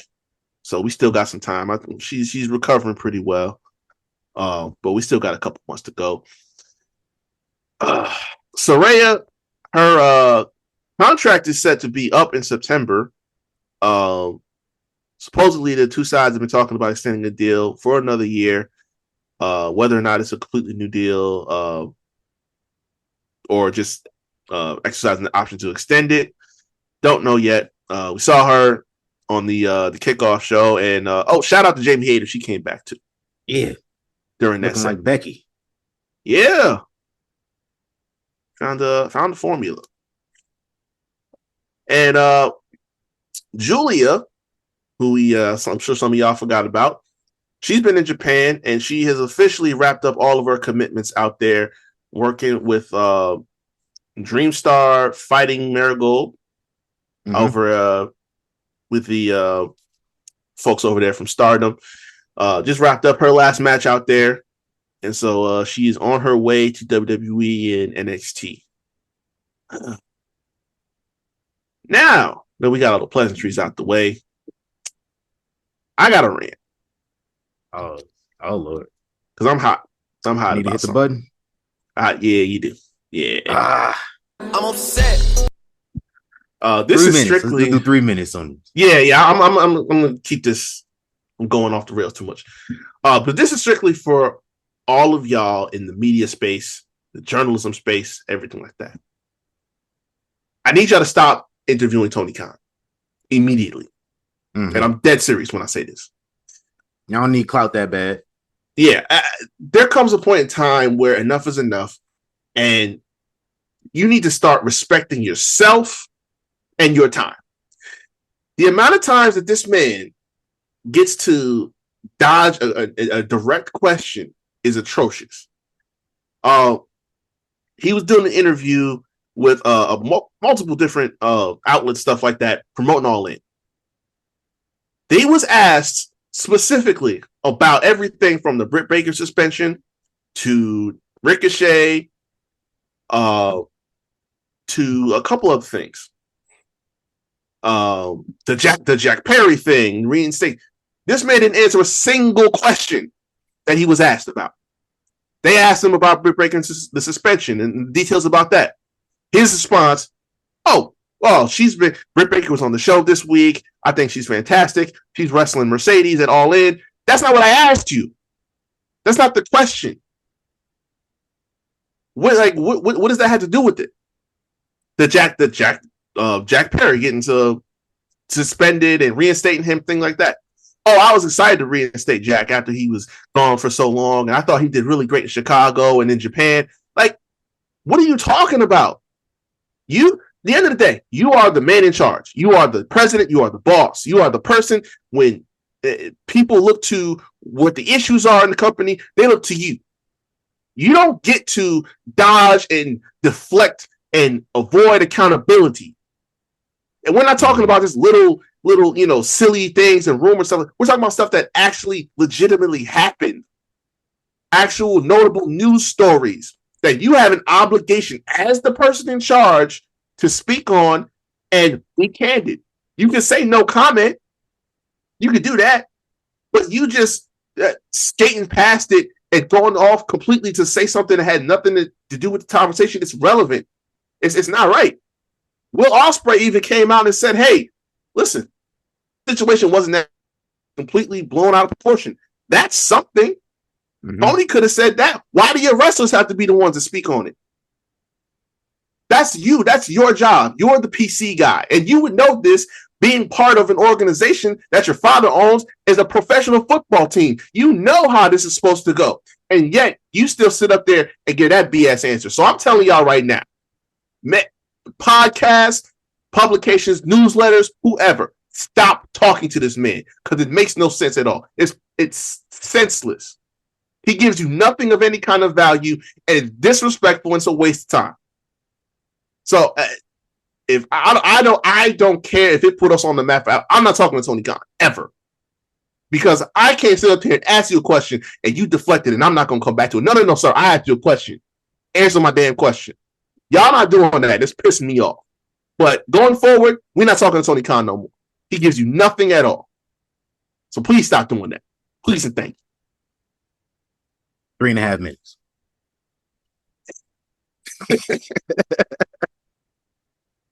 That's what we got, man. That's all we got? Yeah, we good now. Hey, man, we all good, man. Let's talk about what we watched this past week. And then we could talk about Bash in Berlin and we can get the hell up out of here. Last week, I had a little discovery and I was like, Vince beat Triple H for the title in Vegas. I knew he beat him for the title. I didn't know it was in Vegas. Vegas, home at WrestleMania 41 in April. That's a fact. That's where it's gonna be. I've been doing some seat scouting the last few weeks. Yeah. So I was trying to find good seats. I think I might have a spot. I think I might know a good spot. We can see that. I'll relay that to y'all later. But yes, sir. I had to go watch that episode of SmackDown where Vince beat Triple H for the belt. And he beat him with help from Stone Cold Steve Austin because Stone Cold couldn't challenge for the belt anymore after Fully Loaded. I think it was a few months prior. So what I'm actually going to do is another project. I'm going to go watch 1999 all the way through because I watched like the first bit of like spring 99 earlier this year. And then I'm going to watch, it all together so I can have some context of what happened. But I watched that and I was like, they had a pay-per-view like the week after that, Unforgiven. Mm-hmm. And on Monday on Raw, Vince vacated the belt because he couldn't, do his duties and be champion at the same time. But he announced a 6-pack challenge at Unforgiven. Stone Cold comes out there and he's like, yo, you got to put me in the match. Like, fuck that stipulation, like yada, yada. Like, I scratch your back, you scratch mine type shit. Mm-hmm. Vince wasn't going for it, but he said, I'll make you a special enforcer for the match, mainly to piss Triple H off. But, but what it was Triple H versus the Big Show versus British Bulldog, Kane, Mankind, and The Rock. And Stone Cold was the enforcer because there was a referee strike going on. So like all the referees was like on strike and they would pick it outside the arena every week. It was kind of funny. I don't listen, that's another reason I need to go watch it because like the fuck they striking for it. I want to know that. So we're gonna run 1999 back. So I watched Unforgiven. The pay-per-view itself was kind of ass, bro. Like not ass. It just was kind of forgettable in a way. I mean, the main event was a 6-pack challenge. Triple H got the belt back. But we had D'Lo Brown and Mark Henry for the European title. That was cool. Val Venus versus Steve Blackman. Shout out to Steve Blackman, but like it was kind of like your typical 99 type shit. Yeah. We got Ivory and Luna in a hardcore match for the women's title. That was pretty cool. Like, it was short, but they went backstage and everything. It was kind of going nuts. Shout out to Ivory. Love me some Ivory. Jeff Jarrett, that's JEFF, JARRETT versus China for the Intercontinental title. Y'all remember that? Oh yeah, yeah. That's that. That was a thing. Yeah, not the one Jeff lost, but Jeff lost at No Mercy. Right. Yeah. That's where he left. But by far, and this might be the worst match in wrestling history. I've never seen this match before, bro. The Kennel from Hell with Al Snow versus Big Boss Man, bro. Ooh. It was as bad as they say it was. It's the worst Hell in a Cell match of all time. Which reminds me. It reminds me of this too. I forgot to mention a few weeks ago. I watched what we thought is the worst Hell in a Cell match of all time. Seth and Bray. I watched that a few weeks back. Still isn't good. Still isn't a good match. It's not good, but it's more about the ending than everything else. Like it was set up right and it was headed in the right direction, and then we just veered off into the do not enter signs and shit. Yeah, that was hot. Like the crowd was legit mad. I was mad too.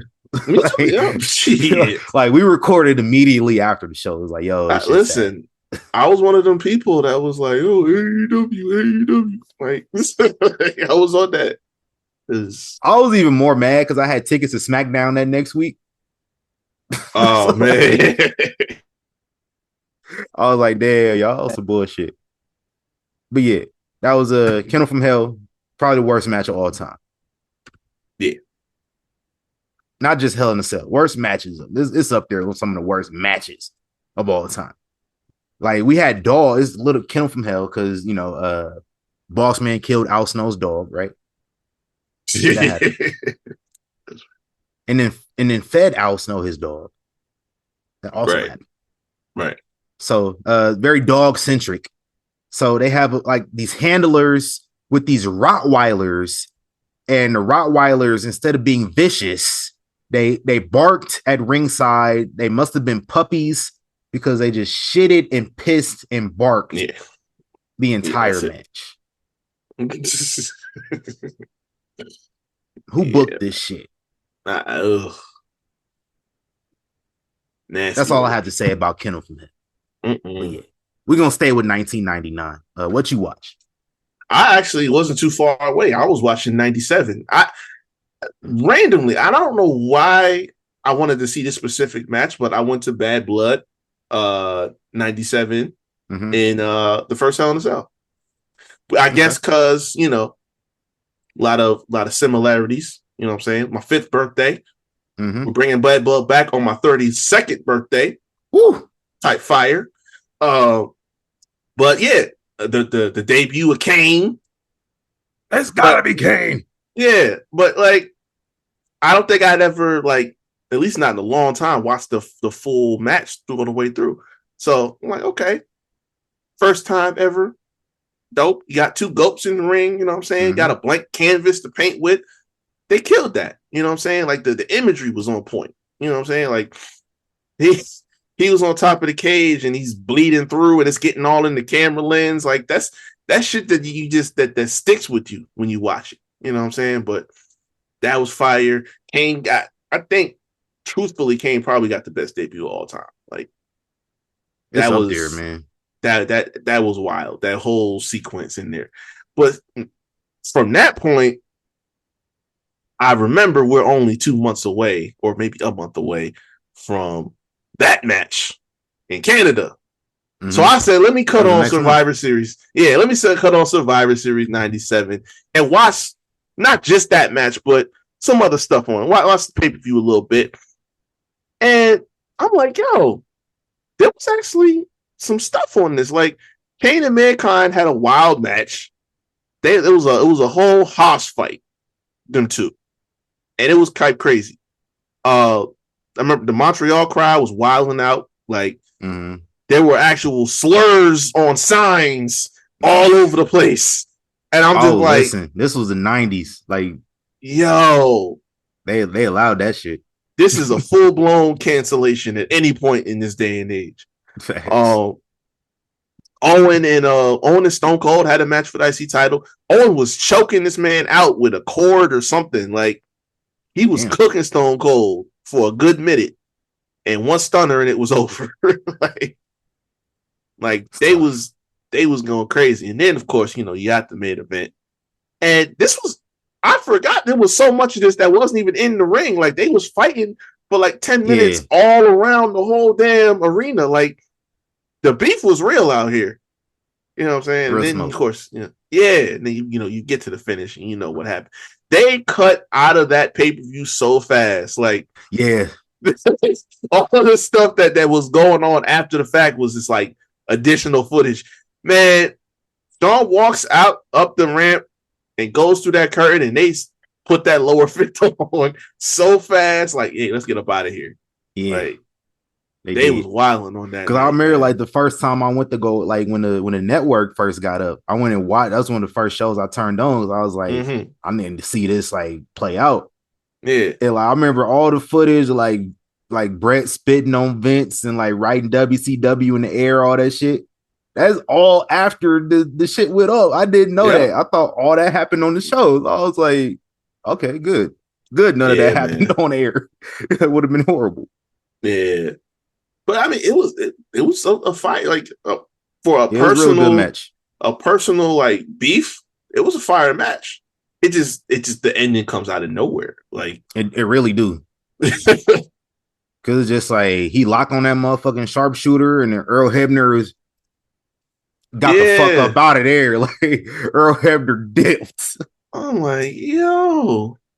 Yeah, like if you Shout don't out to, know Earl Hebner twin brother too, Dave. He was a replacement ref on one of them episodes I watched.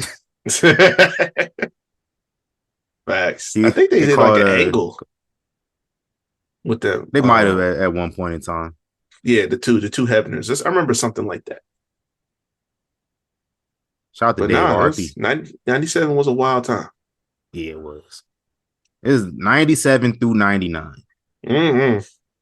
Like, up until 2001, it was a good 5-year period. It was just, that was Attitude Era, that 5-year period. Yep. That whole 5-year period was just can't miss TV, and we're gonna have to run it back. Yeah, they went wild. Hey man, let's run these Bash and Berlin predictions so we can get up out of here, man. We got 5 matches on the main show. On SmackDown, however, we got an open challenge from LA Knight. Yeah. Who gonna answer this challenge, man? For the US Championship in Germany. Listen, I need it to be the one of either Andrade or Carmelo Hayes. As a matter of fact, both y'all keep realistically could do that. Y'all keep running these matches back. Why do we don't just do best of 7 or best of 5 or something like that? Like, we ain't done that in I don't know how long. And that, when you have the right people in there, that's fire. Like, I discuss it, but Booker T had a best of 7 with a certain individual back in the day, and that went crazy. That it did. Actually, Randy Orton was in one of them matches. Booker had 2 of them. He had that, and he had Cena like a year prior to this. I don't remember the Cena. Yeah, they did best of 5. Oh yeah. SummerSlam into No Mercy, and like 2 matches on SmackDown. Because that was like, I remember that was like they started doing it. But yeah, that was fire. And then this one a year later, Randy did pull up into that too. Yeah, Randy had to do a sub He because was Book the was hurt for like replacement. one of them matches. Yeah. Oh yeah, I remember Book and Cena. That was when that was when Booker first went over to SmackDown and he was Right. pissy Yep. because he had got drafted to the B show. Yeah, man. Yeah, Book was Yeah, I acting remember different. that. Shout out to Book, man. It's my guy. Yeah, man. But best of 7, we got to bring that back, man. Thanks. I'll say this probably not be a good choice, but Giovanni Vinci, might as well have him answer that call. He don't gotta win, but I bring him mean, back. I won't be mad at it. It's in Germany. I know he's Italian, but Yeah. if you really want to roll with it, I know, like, niggas don't like the whole motherfuckers appearing on the show that they not contracted to, but shit, Ludwig Kaiser, have him answer the challenge. He at the crib. Yeah, he could. Can do that. It is what it is. At this Yeah. point. Like, Might I as ain't well. fighting it no more. Right. Well, let's talk about the actual show, man. For the women's tag championships, we got the Unholy Union versus Team Cocoa Butter, aka Sisters with V Cuts, Bianca Belair and Jade Cargill. Who you got? Man. I think this is probably it's probably gonna be the end for the Fire team, unfortunately. Yeah. Because I'm an Isla Daw fan. It is what it is. But yeah, Team Cocoa Butter gotta get their lick back. And we're still in the thick of things, so we might as well just go on and swap back. Y'all lost it internationally, you can win it back internationally. That's cool. I agree. Yeah, my heart is telling me SWV, but my brain saying niggas be looking on Twitter during the shows and shit, and they know I don't like to see Blair Davenport on my TV. You don't get a dose of Blair Davenport on my TV, unfortunately. So I'm gonna roll with the witches here, man. Just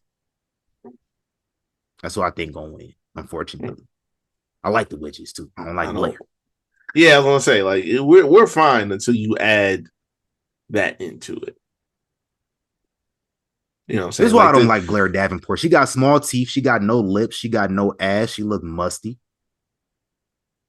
Yeah, it's all bad. It's terrible. It's like you see the two women that's fine as hell, and then they got that one friend that's with them that killed the whole vibe. Oh, that's terrible. Sorry. But see, I don't know if I can say that no more, because like JC, when she by herself, like, I don't know, like, it ain't that bad. You know what I mean? Like, but I don't know. That's just me. We can have a conversation about JC Jane at one point too. This is gonna be her third faction that she's in. Yeah, and she still ain't over. I'm gonna say she can't do that. That part is like dead on. She is not it. Like she's the female Roddy Strong, and she ain't even on the level. I ain't gonna say all that now. That's tough. Well, because she's not on the level of him wrestling wise. Because he's a damn good wrestler. He ain't on the level of her personality wise. I mean, yeah, but it's like it ain't helping her a whole much because it's like, again, we going around in circles with this and it's not hitting. You know what I'm saying? Because Roddy tried that. We can have a conversation about a lot of people that they hit. Oh no, that shit did not hit at all. Exactly. It was way better when he left. Right. Remember that other blonde dude they had in the Diamond Mine too? And it was like Tyler something. Tyler Rust. Yeah, he was ass. That might be the worst name in wrestling history. Low key. It ain't the worst in wrestling history. It's a lot of work. It's a lot of terrible names in NXT right now. It's a nigga named Hank down there. Yeah.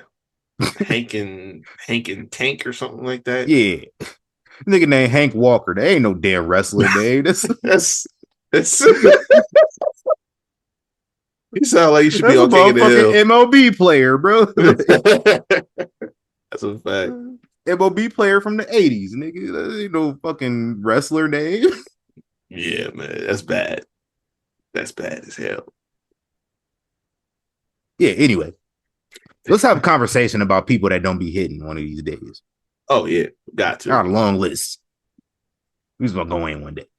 Next, so we got the Terror Twins, Damian Priest and Rhea Ripley versus the Judgment Day, Dom Mysterio and Liv. Hold on, guys. What nickname we doing today? Liv, we be burning, not concerned with nobody gonna say Morgan. I know you don't got a list of these. I do. I do.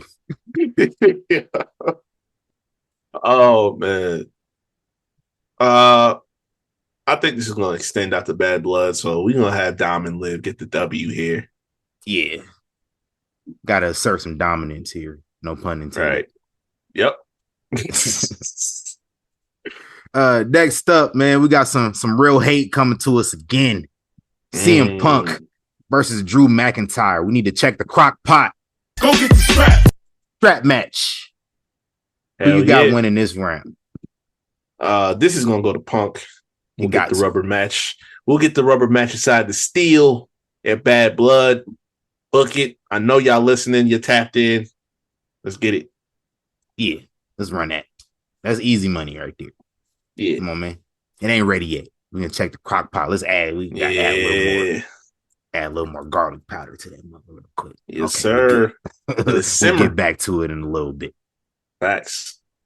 And then we got for the WWE Championship, y'all's WWE Champion, Cody Rhodes versus Kevin Owens. Hey, Cody man. not losing. He not losing the belt. But I'm just curious on how this is gonna play out. Cause like now, I think Cody Rhodes realizing like, damn, I done fucked around and I'm gonna find out eventually. Mm-hmm. Now it's hitting him now. Like, yeah, I done. It's a little bit too close to the sun. Now I'm about to get burnt. It's just a matter of when. The wings is getting crispy. Yeah, this is a matter of when, and I don't know when. I also don't appreciate. I seen the clip of this on SmackDown. I don't appreciate Kevin Owens making reference to what he did to Kofi Kingston some years back. I don't like. Well, here's what I do like about it. Because see, Kofi was the one. He said, "Hey, I regret that. I was wrong for that." Kofi's a real one. That's my bad. But you know what he didn't say? What? He didn't say, because he said everyone but Kofi deserved it.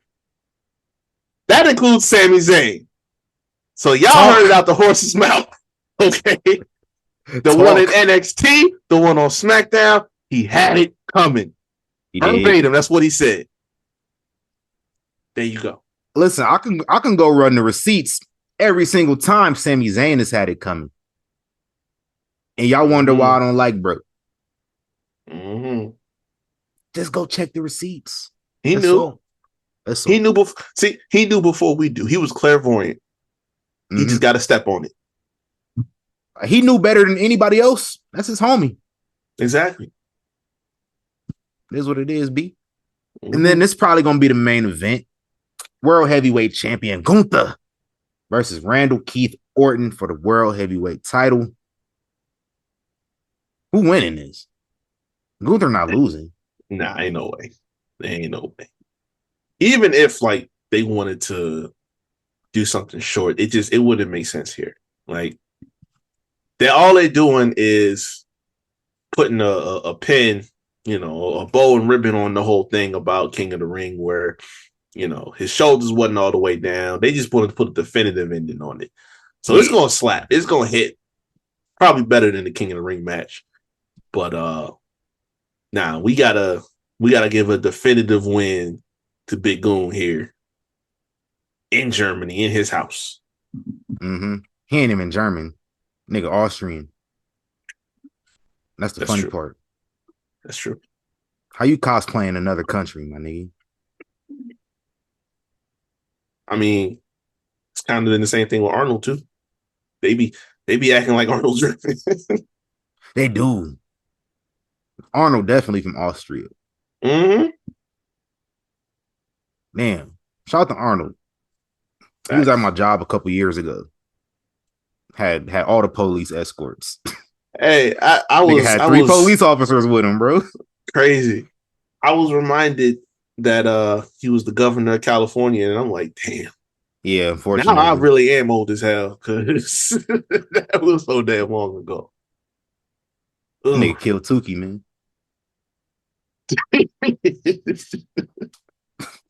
Nigga, Arnold Schwarzenegger killed Tukey, man. Damn. Hey, it's people that don't even know who we talking about. Hell no. Like, who the hell is Tukey? I ain't gonna clarify neither. Nah. Google works. We say it all the time. It's Googleable. Facts. It's Googleable.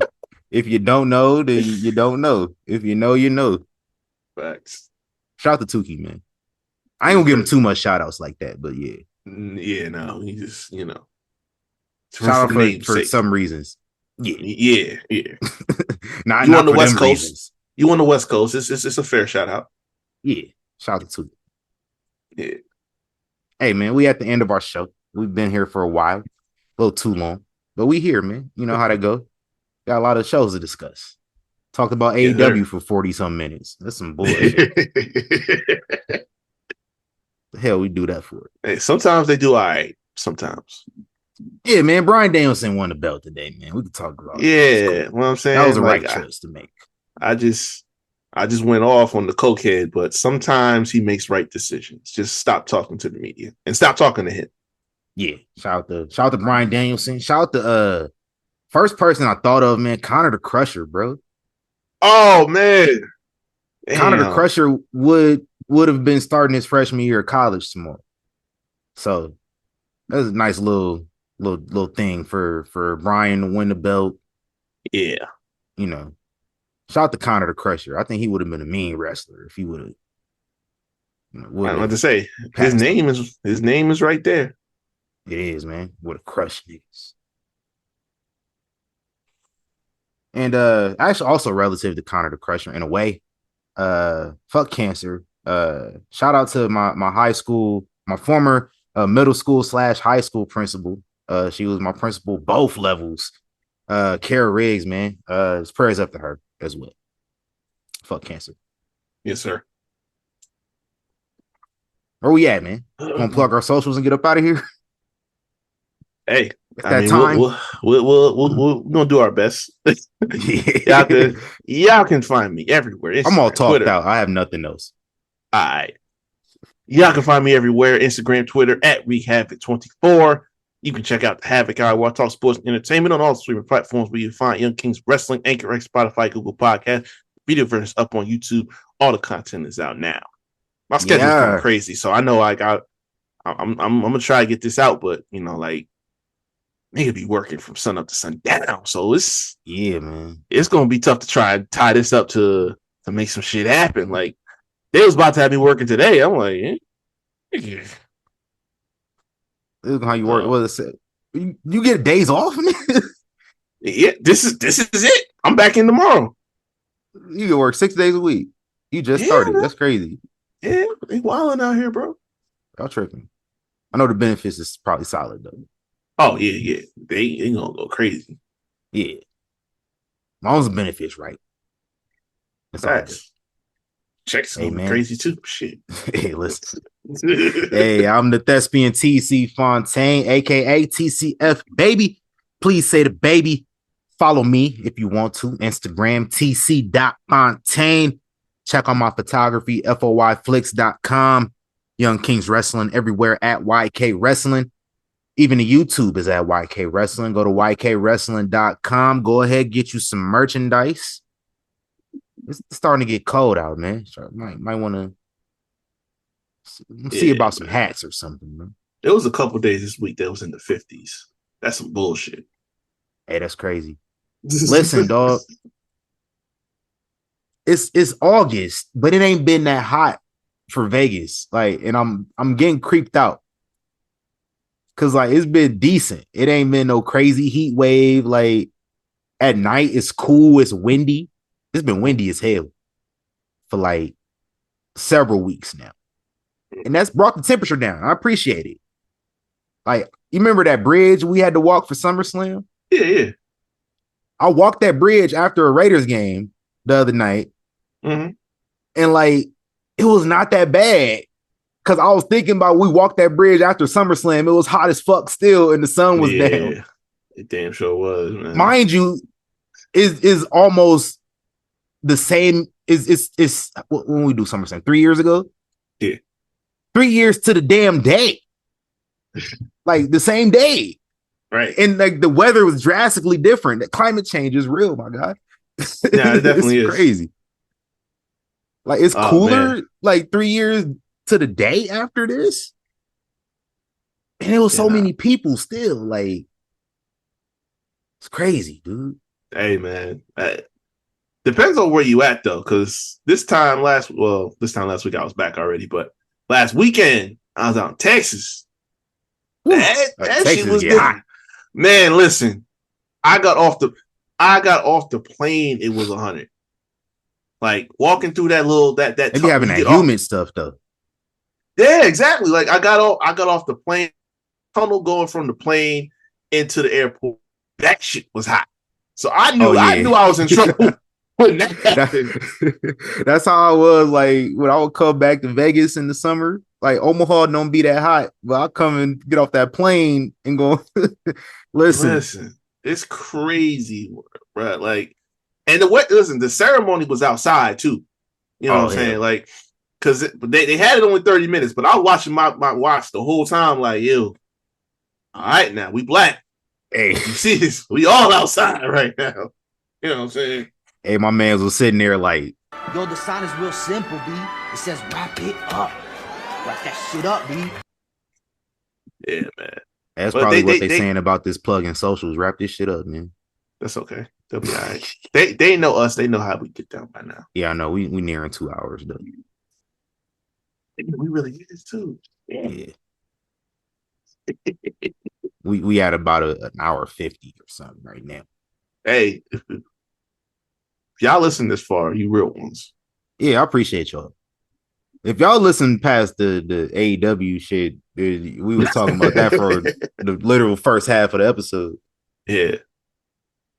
They was thinking this was a recap. Facts. I mean, basically it was. It is. Listen, next week is going to be a little shorter. How about that? Yeah. Word is bond. Yeah, we'll be sick. Hey, man. Trey Songz. Said I'll be back to hold you down. I don't want to leave you, but we got to go right now, man. We're going to be back next week with another one. TC Fontaine, Wreak Havoc. We out of here. Gone.